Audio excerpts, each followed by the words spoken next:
चला, आज हम देखेंगे चैप्टर 6 चूड़ी वाला मराठी 10th स्टँडर्ड 10वीचा धडा 6 चूड़ीवाला।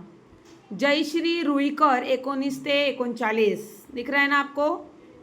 1939 प्रसिद्ध लेखिका त्यांची जय पराजय वेदनेला फूल आले या कादंबऱ्या, मृगजड, अंतर्मन हे कथासंग्रह, स्वप्नातील विहीर ही बालकादंबरी इत्यादि पुस्तके प्रकाशित आहेत। मतलब इतनी सारी बुक्स उनकी पब्लिश्ड हुई हैं। प्रस्तुत पाठात कुष्ठरोगांच्या वसाहत निर्माण करणारे डॉक्टर शिवाजीराव उर्फ दाजीसाहेब पटवर्धन यांच्या अमरावती येथील तपोवनामध्ये संक्रांत आणि ज्येष्ठ पौर्णिमेला कुष्ठरोगी स्त्रिया आणि मुलींना बांगड्या भरण्या अब्दुलच्या संवेदनशील वृत्तीचे वर्णन केले आहे। या पाठात समाज ऋण या मूल्याबरोबर माणुसकीचे दर्शनही लेखिकेने घडवले आहे। इस दुनिया में इंसानियत नाम की चीज़ भी होती है, ये लेखिका ने बताया है। कुष्ठ रोगी महिलाओं और औरतों को ये जो अब्दुल है ये जाकर चूड़ियाँ पहनाते थे फ्री में। किसमें? फ्री में। और ये बात इनकी वाइफ को अच्छी नहीं लगती थी कि वो जाकर औरतों और लड़कियों को फ्री में चूड़ियाँ पहनाते हैं।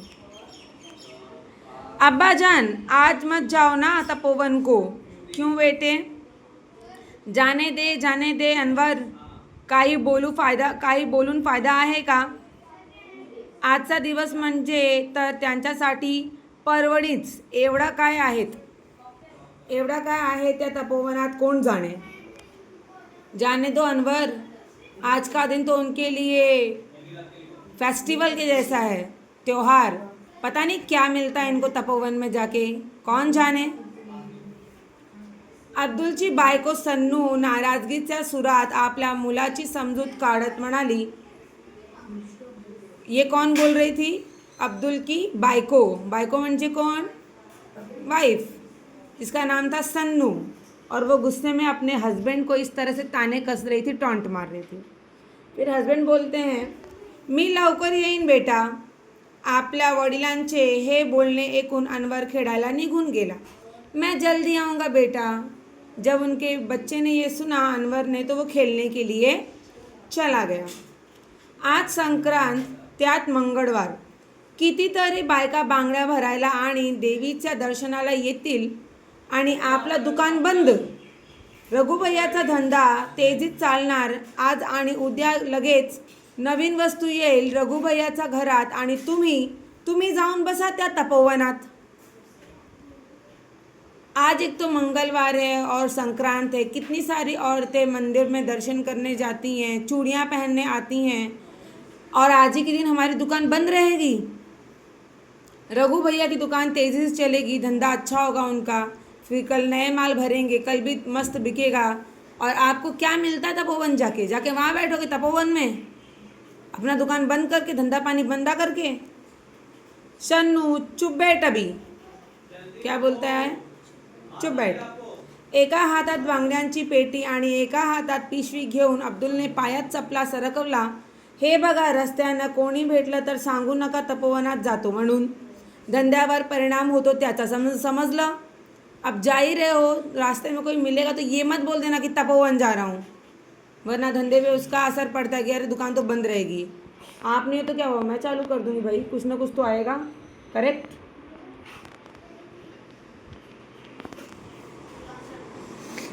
अब्दुलने एकवार तिच्याकडे बघितले। तिच्या डोळ्यातला क्रोध त्याच्या परिचयाचा होता, पण तिच्याकडे बघून आज त्याला तिचा राग आला नहीं, तर की वाली।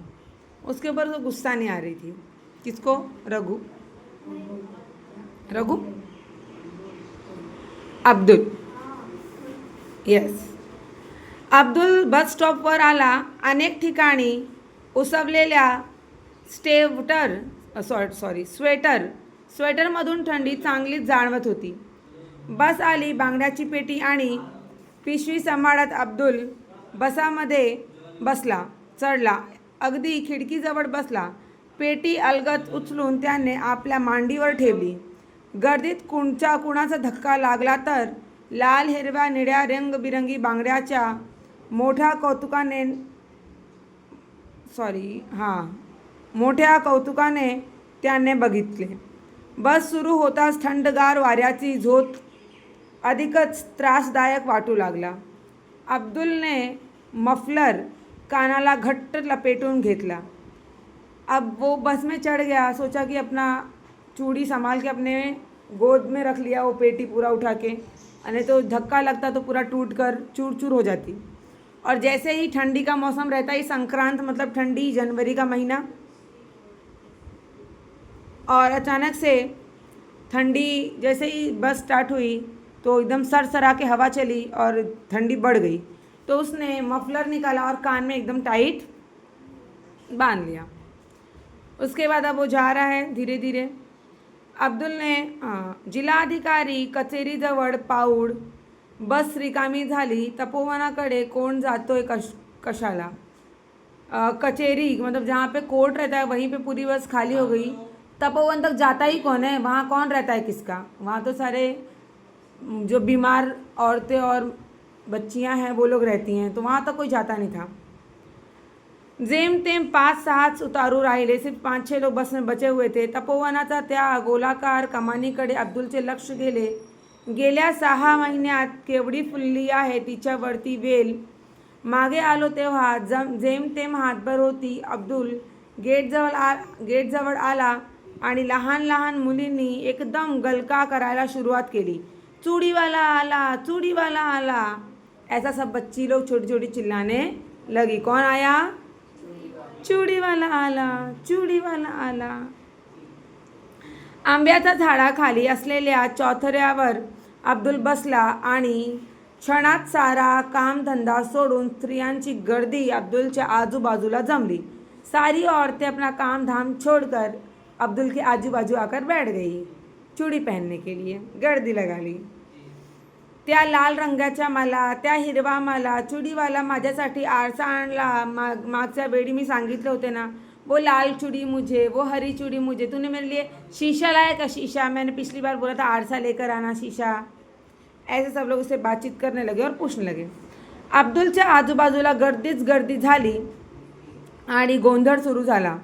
प्रत्येकीला प्रथम बांगड्या भरायच्या होत्या. अब्दुल एकेकीच्या हातात बांगड्या भरून लागला.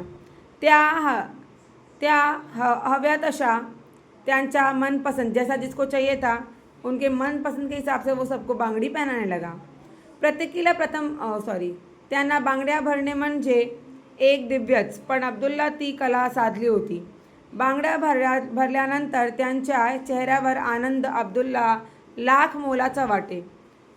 मतलब उनको जब चूड़ियाँ पहना देते थे तो उनके चेहरे पे जो खुशी आती थी वो अब्दुल को लाखों रुपए के समान लगती थी. कि वाह, कि सबके चेहरे खिलखिला उठे चूड़ी पहनकर, सब मुस्कुरा उठे चूड़ी पहनकर. और चूड़ी पहनाना भी एक कला है. समझ में आया आप लोगों को? कभी आपने पहनाया है किसी को चूड़ी? नहीं पहनाया? बहुत गलत बात है. 2-3 तास बांगड्या भरण्याचा कार्यक्रम, 2-3 घंटे तक चूड़ी पहनाने का कार्यक्रम चालू था. पहनाते जाओ. साऱ्या तपोवनातील तो एक आनंदाचा आणि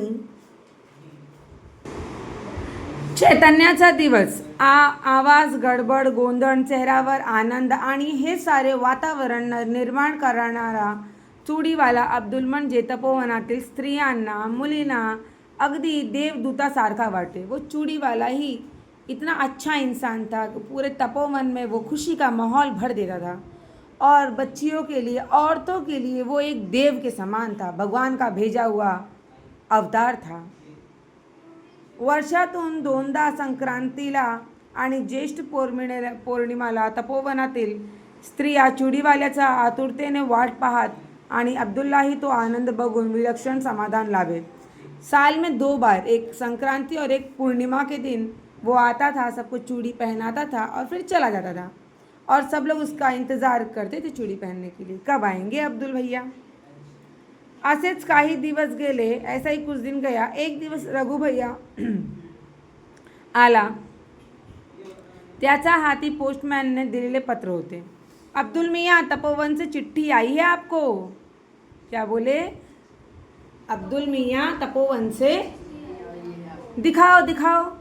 अरे पण चिठ्ठी मराठीतून आहे, मग वाचून दाखव ना तूच.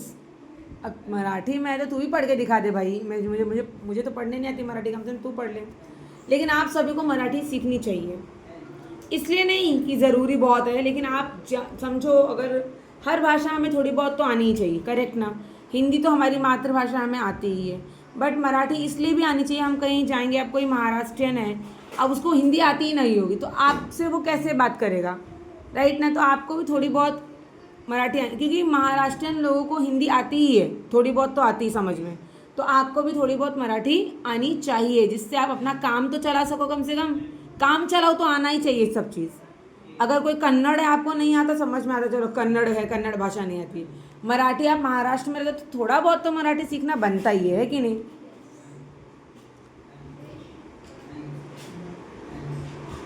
रघु भैयाने चिठ्ठी मोठ्याने वाचली. चिठ्ठीतला मजकूर ऐकून अब्दुल आणि शन्नू यांना खूपच आनंद झाला. तपोवनात होणाऱ्या संमेलनाच्या प्रसंगी अब्दुलच्या खास सत्कार होणार होता आणि त्यासाठी पत्र पाठवून दाजीसाहेबांनी त्याला निमंत्रण दिले होते. 2 दिवसांनीच सत्कार समारंभ होता. कधीही लाभणार नाही असे सत्काराचे भाग्य त्याच्या वाटायला आले होते. पत्र आल्यापासून तो त्याच आनंदात होता. पुन्हा पुन्हा तो स्वतःला विचारत होता, सत्कार करायचा एवढे मी काय केले आहे तपोवनासाठी.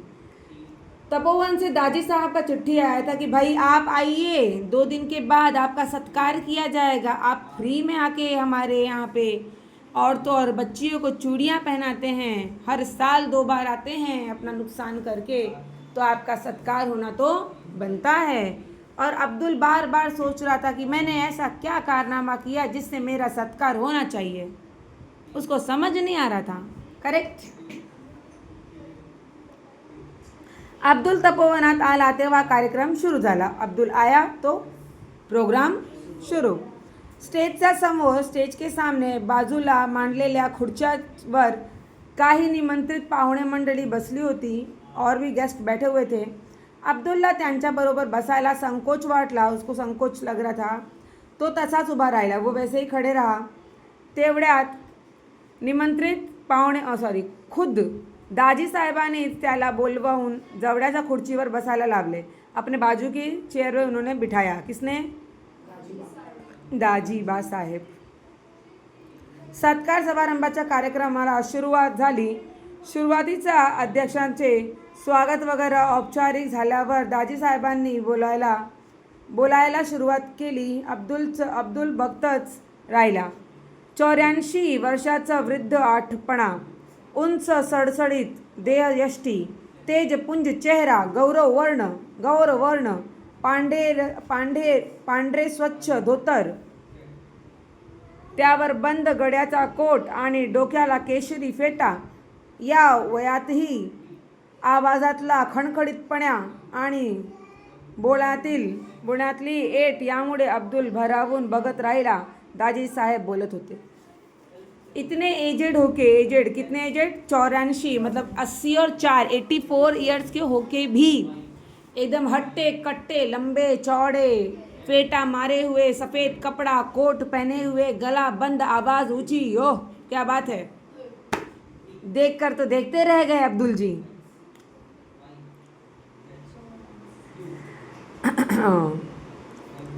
रामाने सेतुबंधन केले पण त्यासाठी अनेकांचा हातभार लागला. राम भगवान ने सेतु बनाया था, ब्रिज, बट उसके लिए बहुत सारे लोग उनके साथ थे. अगदी लहानशी खार पण तिने सुद्धा आपल्या शक्तीप्रमाणे सेतुबंधनाला मदत केली.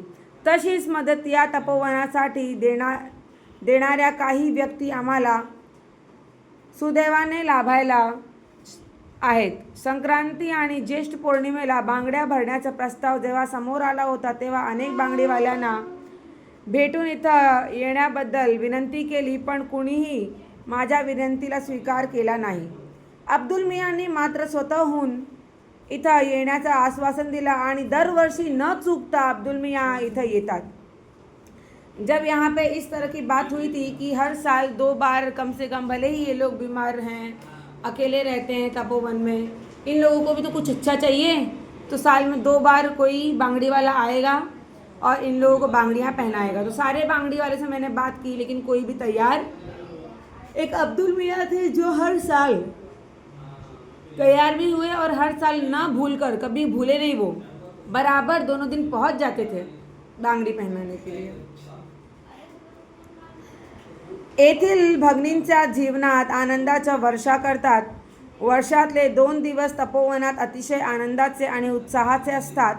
कुठल्याही मोबदलाची अपेक्षा न करता अब्दुल मियाँ न बोलावता दरवर्षी येतात। ना ही पैसे की चिंता करते हैं, ना ही पैसा लेते हैं और ना ही उनको कोई लालच है, वो आ जाते हैं आराम से। तपोवनातील स्त्रियां, मुली, बाड़ी त्यांचे येण्याकडे डोळे लावून बसलेला असतात। सब उनका रास्ता देखते हैं। अब्दुल मियांचे हे समाज कार्य ही मानव सेवा खरोखर फार फार मोठी आहे। बहुत, इनकी जो ये समाज सेवा, ये बहुत बहुत बड़ी सेवा है। लोगों का भला करते हैं ये चूड़ियाँ पहनाकर। अनमोल आहे आणि म्हणूनच आज त्यांचा सत्कार करण्याचे ठरवले आहे। तेव्हा त्या सत्काराचा स्वीकार अब्दुल मियांनी इथं येऊन करावा। अब्दुल स्टेजवर चढला, अब्दुल स्टेज पे चढ़ा। दाजी साहेबांनी फुलांचा गुच्छ आणि तपोवनातील लोकांनी तयार केलेली सुंदर फूलदानी त्याला दिली। उन्होंने माला पहनाई, उनको फूलों का गुलदस्ता दिया। टाळ्यांचा कडकडाहट झाली, सभी ने बहुत जोर जोर से ताली बजाई। अब्दुल अतिशय भरावून गेला, उसका एकदम गदगद हो गया, उसका भावुक हो गया मन से। त्याने चटकन दाजी साहेबांच्या पायास स्पर्श केला। उन्होंने तुरंत दाजी साहब का पैर छू लिया। बराच उशीर झाला होता, बहुत देर हो गई थी। अमरावतीहून आलेली निमंत्रित मंडळी मोटारीतून जाणार होती। दाजी साहेबांनी अब्दुल्ला त्यात बसवले। वहाँ पे सब लोग गाड़ी से जाने वाले थे और काफ़ी देर हो गई थी, बस मिलती नहीं मिलती, तो दादी साहब ने उनको गाड़ी में बिठा दिया। मोटर धावत होती, मोटर चल रही थी, फास्ट फास्ट भाग रही थी। अब्दुल विचार करत होता, आज शन्नूला आणायला हवे होता, आज तो शन्नू को यहाँ मेरे साथ आना चाहिए था। तिचा गुस्सा तरी कमी झाला असता, उसका गुस्सा भी कम हो गया होता। आकाशात अष्टमीचा चंद्र हसत होता। आकाश मेघरहित निड्या नितडाइन नटले होते। आकाश में जो चंद्रमा है वो बहुत ही सुंदर सजा धजा हुआ लग रहा था। वातावरण अंतर्बाह्य प्रसन्न वाटत होते। अंबादेवीच्या चौकात मोटार थांबली। अब्दुल खाली उतरला, घरी आला। अब्दुल येताच शन्नू उठली। थाळीत चपाती आणि वांग्याची भाजी घेऊन तिने थाळी अब्दुल समोर ठेवली। अब्दुल एखाद्या अपराध्यासारखे मान खाली घालून जेवू लागला। उसको लग रहा था मैं कोई अपराधी हूँ, अपराध करके आया हूँ। वो चुपचाप बैठा और वांगी की सब्जी, बैगन की सब्जी और रोटी चुपचाप से खाने लगा। तू नहीं खाएगी? ऐसा कौन पूछा? अब्दुल ने। नहीं जी, नहीं जी, नहीं चाहता खाने को। अनवर जेवला, अनवर ने खाया। जेवला पण खिम्यासाठी हट्ट धरून बसला होता। खिम्या मालूम है ना? खिमा, खिमा नहीं खायो? अरे हाँ, खजूर का नहीं, खीम। हाँ, अब्दुलच्या हातातला घास हाताच राहिला। मतलब हाँ, घास मतलब निवाला, कौर, बाईट एक हात में था। एकाएकी जेवणाची इच्छाच मरून गेली। खाने की इच्छा ही मर गई। तोंडात घास गोडून लागला। कितीदा सांगितला हा धंदा सोडून दूसरा धंदा शुरू करा। कितनी बार बोला ये धंधा छोड़कर दूसरा धंधा शुरू करो, पण सन्नूचे पुढेच बोलणे अब्दुल ने ऐकलेच नाही। पर उसका बोलना उसने सुना ही नहीं। तो चटकन उठला, हात धुवून अनवरच्या शेजारी येऊन पडला। शन्नूचे बोलणे त्याला शब्दनशब्द त्याला पाठ होता। कितीतरी तेज ते बोलून झाले होते। उसको एक एक वर्ड मालूम था कि शन्नू क्या क्या बोलने वाली, क्योंकि सालों साल से वो वही सारे शब्द सुन रहा था। हाथ धो के गया सोने के लिए। नवीन धंदा मांडवलं नको, कुठून आणणार? तो थोडासा जोराने पण शन्नूला ऐकायला जाईल अशा आवाजात बोलला। पण मांडवलापेक्षाही त्याला आब्बाजांपासून चालत आलेल्या हा बांगड्याचा धंदा सोडवत नव्हता। नया धंधा नया धंधा नया धंधा कैसे होगा, उसको टाइम लगता है। अभी जो हाँ पैसे चाहिए उसके लिए। अभी जो पुराना है वो मेरे पापा ने मुझे दिया है, पापा भी यही करते थे तो मैं वही कर रहा हूँ। नवरात्र संपले होते त्या धंदा चांगला झाला। लोक आता दिवाळीच्या तयारीला लागले होते। रघुभैया दुकानाला रंग देण्याचे काम काढले होते। अब्दुल दुकानावर आला, त्याचा चेहरा उदास दिसत होता। रघुभैया ने त्याला आवाज़ दिला, क्यों आज दुकान नहीं खोलता। सब लोग दिवाली का काम ज़ोर शोर में था। रघुभैया अपनी दुकान को कलर करवा रहे थे। अब्दुल अपनी दुकान पे आया, उदास था, तो उसने बोला क्यों आज दुकान नहीं खोलता, मतलब आज नहीं खोलेगा। नहीं रघुभैया, हे तपोवनच आता दाजीसाहेबांची हाती राहिले नाही। अब तो तपोवन भी उनके हाथ में नहीं रह गया, दाजी साहब के, मतलब अब वो चूड़ी वाला वहाँ नहीं जाएगा। हे कळलं तेव्हापासून मन नाही लागत धंदा करायला। जब से मुझे ये पता चला कि अब मैं तपोवन में नहीं जा सकता, मेरा मन ही नहीं लग रहा धंधा करने में। आता तपोवनाचा काय होईल रे रघुभैया, अब तपोवन का क्या होगा रघुभैया। केवढी मोठी वसाहत, किती रोगी, आता त्यांची कशी काळजी घेतली जाईल। इतने सारे रोगी थे, इतने सारे लोग थे, आप लोगों का ध्यान कैसे रखा जाएगा। आणि आयुष्याचं मोल देऊन तन मन धनान फुलवलेली ती कर्मभूमी सोडण्याचा कल्पनेनं दाजीसाहेबांनी काय वाटलं असेल बरं। अब्दुल विलक्षण हड़वा झाला, मतलब वो एकदम सोच में डूब गया कि क्या होगा तपोवन का। दादी साहब बेचारे क्या फील कर रहे होंगे, इतने सालों साल से वो चला रहे तपोवन को। देवाळातल्या पहारेकऱ्यांना दोनचे टोल दिले।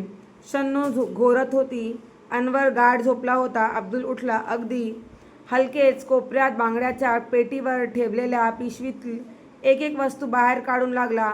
पावडरचा डब्बा, रुमाल, रिबीन, पिना, सोनेरी बांगड्या, साध्या बांगड्या, नायलॉनच्या बांगड्या।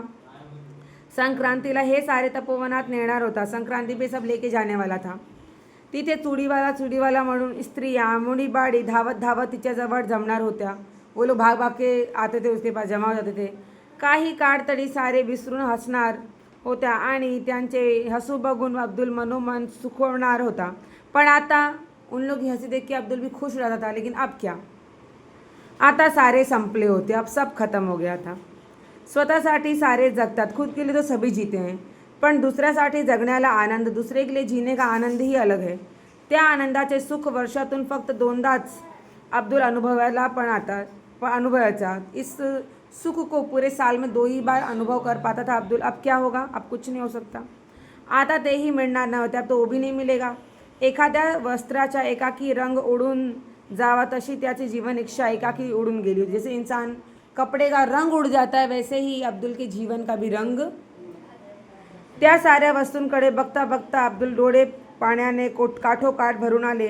त्या तपोवनाचा परिसर विरघळत होता। हळूहळू रात्र उतरनीला लागली होती। वो तपोवन के बारे में ही दिन रात सोच रहा था, दिमाग में वही चल रहा था। तपोवन एक प्लेस का नाम है, वहाँ पे एक हॉस्पिटल टाइप या फिर एक बोलते हैं ना जैसे वृद्धाश्रम रहता है या अनाथ आश्रम, वैसे ही एक आश्रम होगा जहाँ पे सारे कुष्ठ रोगी, मतलब कोढ़ जिसको वाइट बॉडी में हो जाता है, सड़ने लगता है, हाँ, तो वैसे लोगों को रखा जाता था। और अब्दुल जो है उन लोगों को जाके फ्री में बैंगल्स पहनाते थे, बांगड़ियाँ पहनाते थे। समझ में आया अब्दुल मियाँ का सत्कार।